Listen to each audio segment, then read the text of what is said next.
দোয়া শিখিয়ে দিচ্ছে যে যেসব জিনিসের আমি মালিক না, যেসব জিনিসের আমি মালিক না, আমি সক্ষমতা রাখি না, আমি চাইলেও সেটা ফিরে আনতে আমি পারতাছি না, তাহলে সেক্ষেত্রে আল্লাহ আপনি কি করেন না, আমাকে পাকড়াও করেন, পাকড়াও করেন না।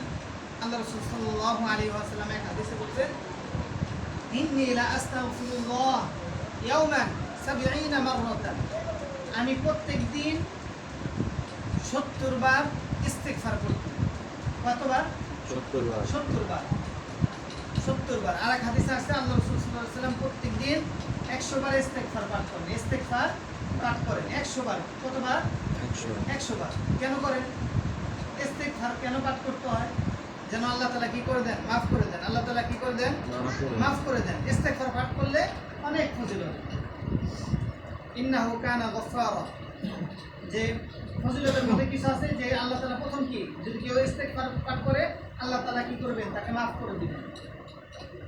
ইউরসিলিস সামাআ আলাইকুম মিদরারা, যদি দেখা যায় খরা পড়ে গেছে, বৃষ্টির খুব প্রয়োজন, সকল এলাকার মানুষ ইস্তিগফার পাঠ করতে থাকে, আল্লাহর কাছে দোয়া করতে থাকেন, আল্লাহ তাআলা কি দিবেন? বৃষ্টি দিবেন। কে দিবেন? কোরআনের কথা, কোথার কথা? বিশ্বাস করে আপনি সেটা পড়তে হবে। ইউরসিলিস সামাআ আলাইকুম মিদরারা ওয়া ইমদিদুকুম বিআমওয়ালিন ওয়া বানিন, বলতেছে যার সন্তান হয় না, যার কি হয় না? সন্তান হয় না, সম্পদের মধ্যে বরকত পায় না, মানে চাইতেছে আমার আরো সম্পদ হোক, সবকিছু চাইতেছে, তার জন্য কি পাঠ করতে হবে? ইস্তিগফার পাঠ করতে হবে। আল্লাহর কাছে ইস্তিগফার পাঠ করতে হবে। আল্লাহ তাআলা ক্ষমা করে দিলে যাবতীয় বিষয় কি সহজ হয়ে যাবে।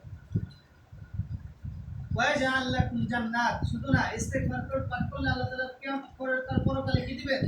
জান্নাত দিবেন। তাহলে ইস্তিগফারের এত ফজিলত। আল্লাহ রাসূল কি ছিলেন? মাসুম। কি ছিলেন? মাসুম। কুল্লু আম্বিয়া মাসুম, যত নবীগণ আছেন, যত নবীগণ আছেন সকলেই কে? মাসুম। আমাদের নবী কি ছিলেন?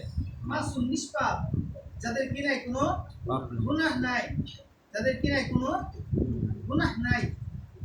তাহলে তিনি কেন এভাবে প্রত্যেকদিন 100 বার ইস্তিগফার, 70 বার ইস্তিগফার কেন পাঠ করতেন? উম্মতদেরকে শিক্ষা দেওয়ার জন্য।